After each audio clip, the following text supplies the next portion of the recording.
तर विद्यार्थ्यांनो, आपण आता बघणार आहोत प्रॅक्टिस सेट 2.1. या प्रॅक्टिस सेट मध्ये 6 क्वेश्चन्स आहेत. 6 क्वेश्चन्स आपण बघणार आहोत 1 बाय 1. आता आपण बघूया क्वेश्चन नंबर 1. काय आपला question number 1? Write any 2 quadratic equation. Quadratic equation कोणतेही 2 लिहा असा क्वेश्चन आहे. आता मी तुम्हाला आन्सर सांगते बघा. आन्सर फर्स्ट क्वाड्रॅटिक इक्वेशन आहे x² - 5x + 6 = 0. आहे का क्वाड्रॅटिक? आहे. एकच व्हेरिएबल आहे x आणि हायेस्ट इंडेक्स आपला किती आहे 2. आता सेकंड क्वाड्रॅटिक इक्वेशन घेते मी m² - 15m + 13 = 0. तुम्ही इथं कोणतेही 2 तुमच्या मनाचे घेऊ शकता जे ax² + bx + c = 0 या रूपात असणारे कोणतेही 2 इक्वेशन्स तुम्ही घेऊ शकता. व्हेरिएबल पण x घ्या, m घ्या, n घ्या, p घ्या, तुम्हाला हवं ते व्हेरिएबल घ्या. ओके. आता आपण बघूया सेकंड क्वेश्चन. काय आहे आपलं second question? Decide which of the following a quadratic equation. खाली तुम्हाला 6 एक्झाम्पल्स दिलेले आहेत बुक मध्ये. ते तुम्हाला क्वाड्रॅटिक इक्वेशन आहेत की नाहीत हे ओळखायचं आहे. त्यातले आता बघा आपण 3 एक्झाम्पल बघणार आहोत. पहिलं एक्झाम्पल काय आहे आपलं? x² + 5x - 2 = 0. आहे का हे क्वाड्रॅटिक? आहे. का?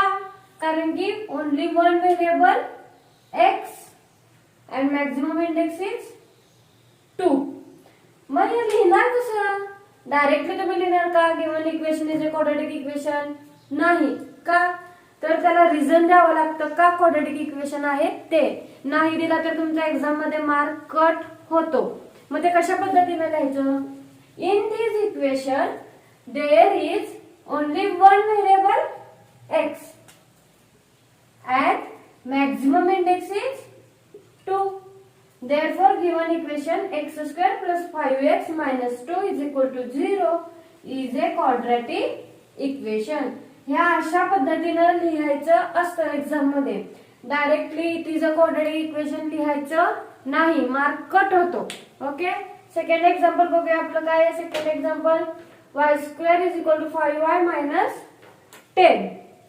आता हे जनरल फॉर्म मध्ये आहे का? नाही आहे. आपलं जनरल फॉर्म काय आहे? ax² + bx + c = 0. मग आता जनरल फॉर्म मध्ये येण्यासाठी काय करायचं? तर या सगळ्या ज्या राईट हँडच्या टर्म आहेत त्या काय करायच्या? लेफ्ट हँड साइडला आणायच्या. काय होईल बघा? y² + 5y काय होणार? -5y -10 काय होणार? +10 = 0. मग हे आहे का आता क्वाड्रॅटिक इक्वेशन? आहे का? व्हेरिएबल y एकच आहे आणि मॅक्झिमम इंडेक्स आपला किती आहे 2. हे अशा पद्धतीने लिहून घ्यायचं. काय लिहायचं? In this equation there is only one variable y and maximum index is 2. Okay. Given equation काय आपलं? Given equation y² - 5y + 10 = 0 is a quadratic equation. मी तुम्हाला याच्यातच दाखवलेलं आहे लिहून. तुम्ही सेपरेटली लिहायचं कारण की 6 एक्झाम्पल्स आहेत. 6 एक्झाम्पल्स तुम्हाला समजावून सांगायचे. त्यामुळे मी काय केलेलं आहे, एक एक्झाम्पल व्यवस्थित लिहून तुम्हाला दाखवलेलं आहे. बाकीचे एक्झाम्पल सुद्धा असेच व्यवस्थित लिहून घ्यायचे. ओके. आता थर्ड एक्झाम्पल बघूया. काय आहे? y² + 1/y = 2. हे आहे का क्वाड्रॅटिक? तुम्ही म्हणाल की आहे. एकच व्हेरिएबल आहे, मॅक्झिमम इंडेक्स 2 आहे म्हटलं आहे. तुम्ही डायरेक्टली म्हणणार ना. पण हे क्वाड्रॅटिक इक्वेशन आपल्या जनरल फॉर्मच्या रूपात आहे का? नाही आहे. 1/y आहे का बघा आपल्या जनरल फॉर्म मध्ये? नाही आहे. मग आता ते जनरल फॉर्म मध्ये पहिला करून घ्यायला लागणार आपल्याला इक्वेशन. कसं करणार? तर multiplying both sides by y. y ने काय करायचं? तर दोन्ही साइडला मल्टिप्लिकेशन करून घ्यायचं. मग काय होईल बघा बरं इथं? वाय स्क्वेअर आणि वाय मिळून काय होणार y cube plus 1/y into y is equal to 2y.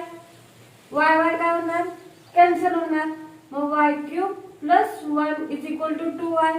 आता 2y इकडच्या साईडला घेते मी, y cube minus 2y plus 1 is equal to 0. आता सांगा बरं हे आहे का क्वाड्रॅटिक इक्वेशन? नाही. वन व्हेरिएबल आहे खरं आहे, पण मॅक्सिमम इंडेक्स किती आहे आपला 3. मग इथं ते कशा पद्धतीने लिहिणार? In this equation there is only one variable y and maximum index is 3. Okay, therefore given equation काय आहे आपलं given equation? y square plus 1/y is equal to 2 is not a quadratic equation. आलं लक्षात विद्यार्थ्यांनो? 3 examples तुम्हाला. आता बघा next example. तर विद्यार्थ्यांनो आता आपण बघूया 4th नंबरचा एक्झाम्पल. काय आहे आपलं 4th नंबरचं example? x plus 1/x is equal to -2. जे 3rd नंबरचं एक्झाम्पल होतं विद्यार्थ्यांनो त्याच पद्धतीचं आहे. त्यात आपण y ने मल्टिप्लाय केलंय. आता ह्यात काय करणार आहे? x ने मल्टिप्लाय करणार आहे. सोल्युशन काय लिहायचं मग? Multiplying both sides by x. मग काय होईल आपलं इक्वेशन? x न मल्टिप्लाय केलं तर इथं होणार x² plus 1/x into x is equal to -2 into x. x x होणार कॅन्सल. काय झालं? x² plus 1 is equal to -2x. आता -2x घेऊया राईट लेफ्ट हँड साइडला. x² प्लस मायनस होणार plus 2x plus 1 is equal to 0. आता बघा बरं हे आपलं जनरल फॉर्म बरोबर आहे का? आहे. मग हे इक्वेशन आहे का क्वाड्रॅटिक? आहे. मग मगाशी जसं मी लिहून दाखवलं होतं, in this equation there is only one variable x and maximum index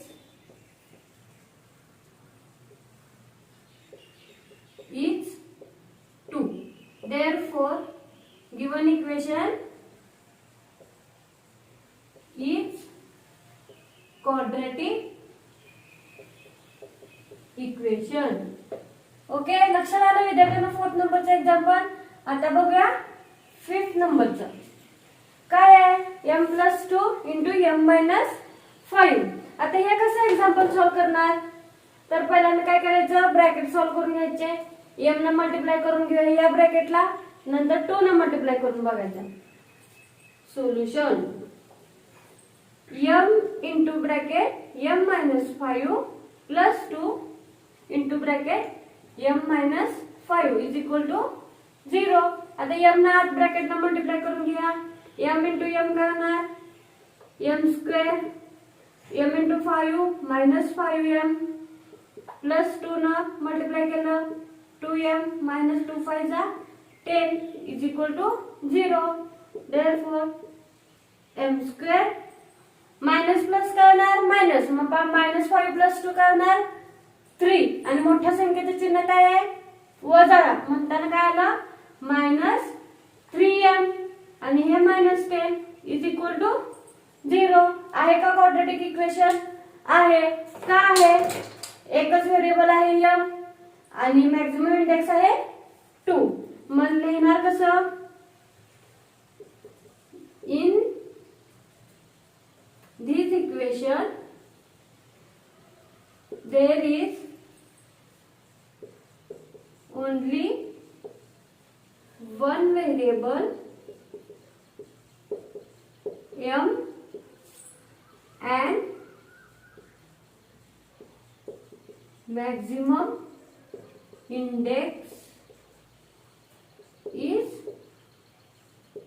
2. Therefore given equation is a quadratic equation. आलं लक्षात विद्यार्थ्यांनो 4th आणि 5th नंबरचा एक्झाम्पल. आता बघूया 6 नंबरचा एक्झाम्पल. सेकंड क्वेश्चन मध्ये लास्टचा एक्झाम्पल आहे. काय example? m³ plus 3m² minus 2m is equal to 3m³. आता हे सरळ सरळ दिसते विद्यार्थ्यांनो, आपल्याला हे इक्वेशन क्वाड्रॅटिक नाही आहे, हायेस्ट डिग्री 3 आहे. ओके, मग आता कसं लिहिणार? In this equation there is only one variable m and maximum index is 3, not 2. Therefore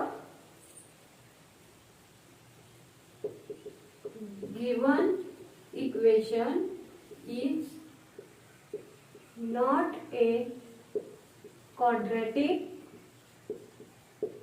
equation. आलं लक्षात विद्यार्थ्यांनो सेकंड नंबरचा क्वेश्चन. विद्यार्थ्यांनो आता आपण थर्ड क्वेश्चन बघूया. काय आपला third question? Right the following equation in the form of ax² plus bx plus c is equal to 0. Then write the values of a, b, c for each equation. ह्या equation मध्ये विद्यार्थ्यांनो 6 examples आहेत. 6 ते 6 example पहिल्यांदा कशाच्या रूपात लिहून घ्यायचं आहे? जनरल फॉर्मच्या रूपात लिहून घ्यायचं. त्याच्यानंतर जनरल फॉर्म आणि दिलेलं इक्वेशन या दोघांचं काय करायचं? कंपॅरिझन करायचं आणि ए बी सी च्या व्हॅल्यू फाइंड करून घ्यायच्या. आता फर्स्ट एक्झाम्पल बघूया. काय आहे? 2y is equal to 10 minus y². General form मध्ये आहे का बघा? नाही आहे. मग आता करून घेऊया. तर काय करायचं? हे पूर्ण टर्म मी काय घेते? राईट हँड साइडच्या टर्म्स आहेत त्या लेफ्ट हँड साइडला घेते. मग मायनस y² काय होणार? Plus y² plus 2y plus 10 इकडे आल्यानंतर होणार मायनस 10 इज इक्वल टू 0. आलं का जनरल फॉर्म मध्ये? आलं. आता काय लिहायचं? कंपेअरिंग with ax² plus bx plus c is equal to 0.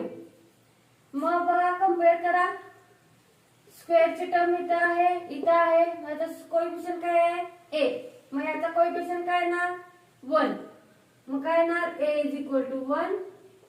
b ची व्हॅल्यू काय येईल बघा? प्लस 2. c म्हणजे कॉन्स्टंट टर्म काय आहे? मायनस 10. आलं का लक्षात? विद्यार्थ्यांनो एवढंच आहे याच्यामध्ये. आता बघूया आपण सेकंड एक्झाम्पल. काय आहे सेकंड एक्झाम्पल? आपण बघूया सेकंड एक्झाम्पल. काय आहे आपलं second example? x - 1 bracket square is equal to 2x plus 3. आता मला सांगा विद्यार्थ्यांनो, हा फॉर्म्युला तुम्हाला माहिती आहे? सोल्युशन लिहून घ्यायचं असतं पहिल्यांदा. हा फॉर्म्युला माहिती आहे ना तुम्हाला? a - b ब्रॅकेट स्क्वेअर काय येतं? a² minus twice ab plus b². आता हा जो ब्रॅकेट आहे तो a - b च्या स्वरूपातला आहे. मग आता हा ब्रॅकेट पहिला सॉल्व्ह करून घेऊया आपण. काय येईल सॉल्व्ह केल्यानंतर? हा फॉर्म्युला यूज करून x² minus twice x plus 1 is equal to this हाय असे घ्यायचं 2x plus 3. आता ह्या जो दोन्ही टर्म काय करूया? इकडच्या साईडला घेऊया. काय होईल? x² minus 2x plus 1 plus 2x काय होणार? minus 2x plus 3 काय होणार? minus 3 is equal to 0. Okay. आता minus 2x काय होणार? minus 4. x² minus 4x बघा हे minus 2x हे minus 2x काय होणार? minus plus साइन मायनस येणार minus 4x plus 1 minus 3 काय होणार? minus 2 is equal to 0. आलं का बघा बरं? आपलं स्टँडर्ड फॉर्म बरोबर आलं. ax² bx c आलं ना? मग आता लिहिणार कसं? कंपेअरिंग विथ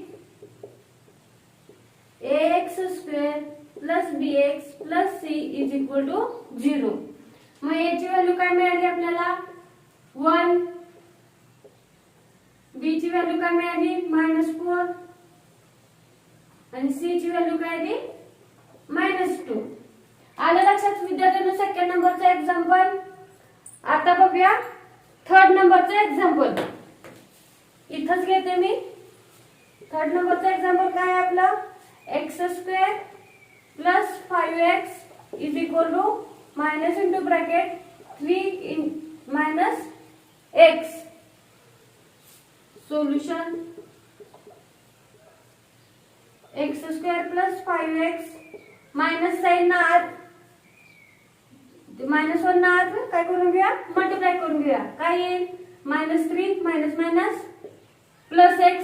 या दोन्ही टर्म काय करूया इकडच्या साइडला आणूया लेफ्ट हँड साइडला. काय होईल मग x² प्लस 5x -3 काय होणार +3 प्लस x काय होणार -x is equal to 0. Plus x आणि -x काय होणार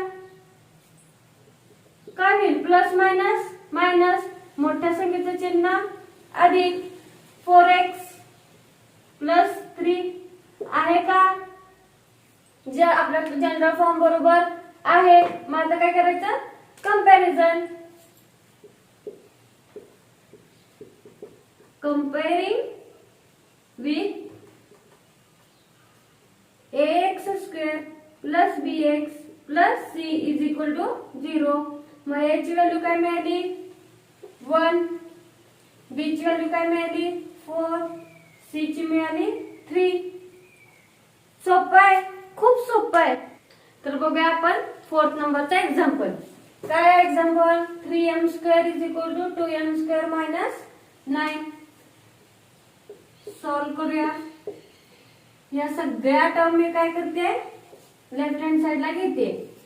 3m² प्लस 2m काय होणार -2m² मायनस 9 होणार प्लस 9 इज इक्वल टू 0.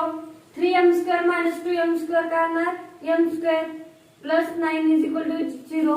आता जनरल फॉर्म मध्ये आहे का नाही आहे मग आता लिहून घेऊया आपण जनरल फॉर्म मध्ये. Write in general form. Okay काय होईल m² plus 0m plus 9 is equal to 0. हे टर्मला m ला मी काय केलंय 0 ने मल्टिप्लाय केलंय म्हणजेच काय होईल ही टर्म 0च होईल. म्हणजे आपलं इक्वेशन आहे ते आपल्याला मिळेल. मग आता काय करणार कंपेअरिंग कशाबरोबर कंपेअर करणार आपल्या जनरल फॉर्म बरोबर. Comparing with ax² plus bx plus c is equal to 0. काय आला बघा व्हॅल्यू त्याच्या a ची मिळाली 1 b ची मिळाली 0 आणि c ची मिळाली 9. ओके आता बघूया फिफ्थ नंबरचा एक्झाम्पल.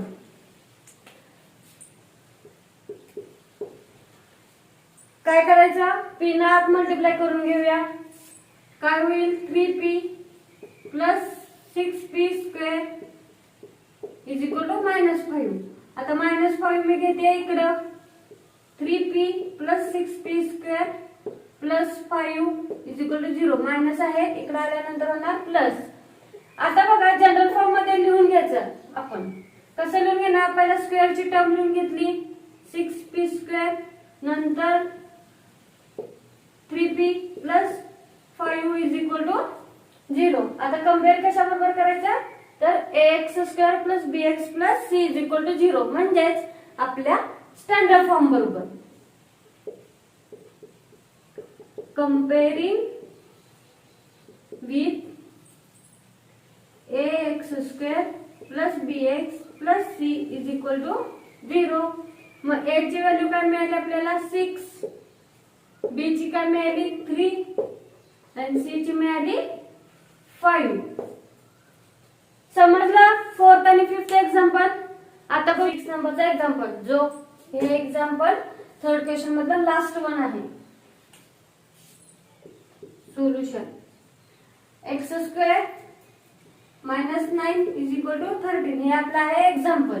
आता मी काय करते RHS मध्ये 13 आहे राईट हँड साईडला, ते काय करते लेफ्ट हँड साईडला घेणार.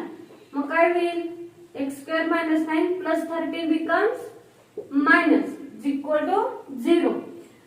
मग एक्स स्क्वेअर मायनस 9 आणि मायनस 13 काय होणार मायनस 22.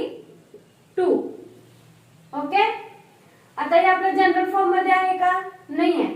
मग आता काय कोणती टर्म मिस आहे याच्यात, एक्स ची टर्म मिसिंग आहे. मग ती टर्म लिहून घेतली x square plus 0x minus 22 is equal to 0. बघा बरं 0x घेतल्यामुळे याला इक्वेशनला काय फरक पडतो का आपल्या, नाही पडत, कारण की मी कशाला केलंय 0. मग 0 ने x ला मल्टिप्लाय केलं तर ही टर्म काय होणार आहे 0च होणार आहे. त्यामुळे काय फरक पडतो का नाही. मग आता आपल्याला जनरल फॉर्म मध्ये आलं इक्वेशन. आता काय करायचं कंपॅरिझन करून घ्यायचं. कशा बरोबर कंपेअर करणार तर आपल्या जनरल फॉर्म बरोबर. Comparing with ax square plus bx plus c is equal to 0. मग सांगा बरं याच्या व्हॅल्यू काय मिळाली आपल्याला 1, b ची मिळाली 0, c ची मिळाली मायनस 22. सोपा आहे ना थर्ड नंबरचा क्वेश्चन. आता बघूया आपण फोर्थ नंबरचा क्वेश्चन. तर विद्यार्थ्यांनो आता आपण बघूया फोर्थ नंबरचा क्वेश्चन. काय आपला determine whether the values given against each of the quadratic equation are the roots of the equation. तर काय आहे एक्झाम्पल मध्ये क्वेश्चन मध्ये तर एक इक्वेशन दिलं जाईल तुम्हाला आणि त्याच्यामध्ये व्हॅल्यूज पुट करण्यासाठी दोन व्हॅल्यूज दिल्या जातील. त्या दोन्ही व्हॅल्यू वेगवेगळ्या वेळी पुट करायच्या आणि इक्वल टू 0 येतं का नाही बघायचं. कोणती व्हॅल्यू पुट केल्यानंतर इक्वल टू 0 येतं तर ती व्हॅल्यू काय असेल आपलं रूट असेल, म्हणजेच त्या इक्वेशनचं सोल्युशन असेल. तर कसं ओळखायचं हे आता आपण हे इक्वेशन सॉल्व्ह करून बघूया. काय आहे आपलं equation x square plus 4x minus 5 is equal to 0. आणि व्हॅल्यूज काय दिलेत बघा आपल्याला इथं x इज इक्वल टू 1 आणि मायनस 1. पहिल्यांदा मी x is equal to 1 put करते. Substituting x is equal to 1. मग LHS आहे RHS ला आपल्याला 0 यायला पाहिजे म्हणून मी इथे लिहून घेते LHS is equal to x square plus 4x minus 5. x is equal to मी 1 पुट करणार आहे इथं. बघा x जिथे जिथे x आहे तिथे तिथे 1 पुट केलं. 1 स्क्वेअर प्लस 4 इंटू 1 मायनस 5. 1 चा स्क्वेअर 1, 4 इंटू 1 4 मायनस 5. 4 प्लस 1 किती येतं तर 5 मायनस 5 इज इक्वल टू 0. म्हणजेच काय झालं राईट हँड साइड बरोबर आलं का 0. म्हणजेच therefore x is equal to 1 is the root of the given equation. Okay आलं का लक्षात विद्यार्थ्यांना तुमच्या. तर आता आपण x is equal to -1 put करूया. Substituting x is equal to -1. LHS is equal to LHS काय आपलं x square plus 4x minus 5. आता x ची व्हॅल्यू टाकते मी -1. -1 स्क्वेअर प्लस 4 इंटू -1 मायनस 5. -1 चा स्क्वेअर काय होणार +1 प्लस 4 इंटू -1 -4 आणि हे -5 किती आता 1 minus 9 is equal to -8 which is not equal to 0. म्हणजेच काय LHS is not equal to RHS. मग आन्सर काय लिहिणार therefore x is equal to -1 is not a root of given equation. आलं का लक्षात विद्यार्थ्यांना तुमच्या. कधीही रूट आहे असंच म्हणायचं आणि कधी नाही. जेव्हा इक्वल टू 0 येईल तेव्हा दिलेली व्हॅल्यू काय असेल रूट असेल, म्हणजेच आपल्या इक्वेशनचा सोल्युशन असेल. ठीक आहे. आता आपण बघूया सेकंड एक्झाम्पल. इक्वेशन काय आपलं second equation 2m² - 5m = 0. m च्या दोन किमती काय आहेत 2 आणि 5/2. पहिल्यांदा 2 पुट करून बघूया. Substituting m = 2. LHS = 2m² - 5m. 2 m ची व्हॅल्यू पुट करते 2 2² - 5 × 2 2 चा स्क्वेअर 4 5 2 जा 10 4 2 जा 8 काय आला -2 which is not equal to 0. म्हणजेच काय लिहिणार लास्टला m = 2 is not a root of given equation. Okay. आता 5/2 पुट करूया.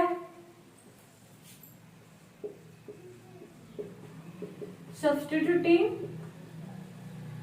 m = 5/2. then LHS = 2m² - 5m. Okay. m ची व्हॅल्यू पुट करते 5/2 त्याचा स्क्वेअर 5 × 5/2 काय येईल 2 5 चा स्क्वेअर 25 2 चा स्क्वेअर 4 5 5 जा 25/2 2 1 जा 2 2 2 जा 4 काय आलं मिळतं 25/2 - 25/2 which is equal to 0. मग आता फायनल आन्सर काय येणार आपला m = 5/2 is a root of given equation. आलं का लक्षात विद्यार्थ्यांनो? तर विद्यार्थ्यांनो आपण दोन एक्झाम्पल्स बघितले. त्याच्यावर तुमच्या लक्षात आलं असेल की रूट कधी होतं म्हणजेच आपलं सोल्युशन कधी निघतं तर कधी जेव्हा =0 येतं. दिलेली व्हॅल्यू जेव्हा आपण इक्वेशन मध्ये पुट करू तेव्हा काय यायला पाहिजे आपलं =0 यायला पाहिजे. मग जी व्हॅल्यू पुट केल्यानंतर =0 येतं तेच आपलं काय असणार आहे रूट असणार आहे म्हणजेच दिलेल्या इक्वेशनचं सोल्युशन असणार आहे. तर आता बघूया आपण next example 5. Find k if x = 3 is a root of equation kx² - 10x + 3 = 0. तर यात आपल्याला काय काढायचं आहे तर k ची व्हॅल्यू काढायची आहे आणि x = 3 इज अ रूट म्हणजे x = 3 काय आपला सोल्युशन आहे. हे x ची व्हॅल्यू पुट करून आपल्याला काय काढायचे k ची व्हॅल्यू काढायची आहे. तर बघूया कशी काढायची ते. तर आपलं इक्वेशन काय आहे given equation kx² - 10x + 3 = 0. Okay. आणि रूट काय आपलं x = 3. x = 3 is a root of given equation. म्हणजेच काय put x = 3 in a equation. काय बघा पुट करा x ची व्हॅल्यू k × 3² - 10 × 3 + 3 = 0. 3 चा स्क्वेअर किती 9k 10 3 जा 30 + 3 = 0. 9k -30 + 3 किती होणार -27. मायनस प्लस मायनस होणार आणि मोठ्या संख्येचे चिन्ह काय असेल ते द्यायचे. इथं काय आहे मायनस साइन आहे त्यामुळे इथं मायनस दिलं. मग 9k = 27. मग k काय येईल 27/9 मल्टिप्लाइड बाय आहे इकडे आल्यानंतर काय होणार डिवायडेड बाय. मग 9 च्या टेबल मध्ये 27 आहे का आहे. कधी येतं 9 3 जा 27 म्हणजेच आपल्याला व्हॅल्यू k ची काय मिळाली 3. आलं लक्षात विद्यार्थ्यांनो तुमच्या k ची व्हॅल्यू आपण कशी काढली ती. तर आता आपण बघूया नेक्स्ट एक्झाम्पल जे एक्झाम्पल आपल्या या प्रॅक्टिस सेट मधला लास्टचं आहे. काय बघा question number 6. One of the roots of equation 5m square plus 2m plus k is equal to 0 is -7/5. म्हणजे काय, याचा अर्थ काय, तर दिलेल्या ह्या इक्वेशनचं एक रूट काय आहे, -7/5. Complete the following activity to find the value of k. दिलेली खालची ऍक्टिव्हिटी पूर्ण करा. का, तर आपल्याला काय मिळणार आहे, त्याच्यावरून k ची व्हॅल्यू मिळणार आहे. तर आता चला आपण बघूया ऍक्टिव्हिटी कशी आहे. Solution. Dash dash is a route of quadratic equation.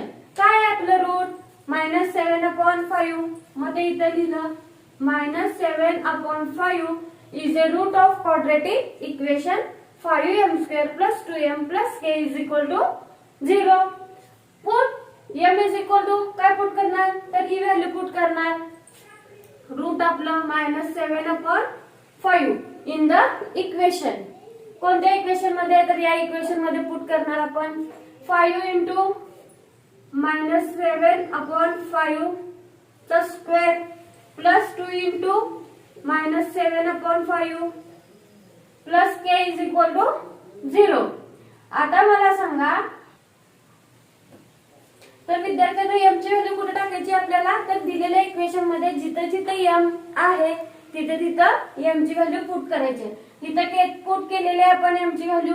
आता -7/5 काय होणार, 49/5 चा स्क्वेअर काय होणार, 25 इंटू हे 5 आहे, काय होईल, 5 1 जा 5, 5 5 जा 25. मग काय येणार इथं, 49/5. ओके, प्लस इथं काय होणार, 2 into -7 -14/5 plus k is equal to 0. मग 49 प्लस -14 म्हणजेच काय होणार आहे, मायनस होणार आहे इथं. मग 49 - 14 किती येतं विद्यार्थ्यांना, तर 9 मधनं गेलं 4 5 आणि 3. आणि मोठ्या संख्येचं चिन्ह काय आहे आपलं, प्लस. म्हणताना इथं प्लसच घेतलं. डिनॉमिनेटर सेम आहे 5. मग आता 5 च्या टेबल मध्ये 35 आहेत का, आहेत. किती, 5 1 जा 5, 5 7 जा 35. म्हणजेच काय आलं, 7 plus k is equal to 0. मग आता k ची व्हॅल्यू काय मिळेल आपल्याला, इथे +7 आहे. मग इकडे आल्यानंतर काय होणार, -7. आली का k ची व्हॅल्यू आपल्याला, -7. तर आपल्याला या ऍक्टिव्हिटी वरनं तुमच्या लक्षात आलं की k ची व्हॅल्यू कशी काढायची ते. इथं आपला प्रॅक्टिस सेट 2.1 संपलेला आहे. आता भेटू आपण नेक्स्ट लेक्चरला. बाय.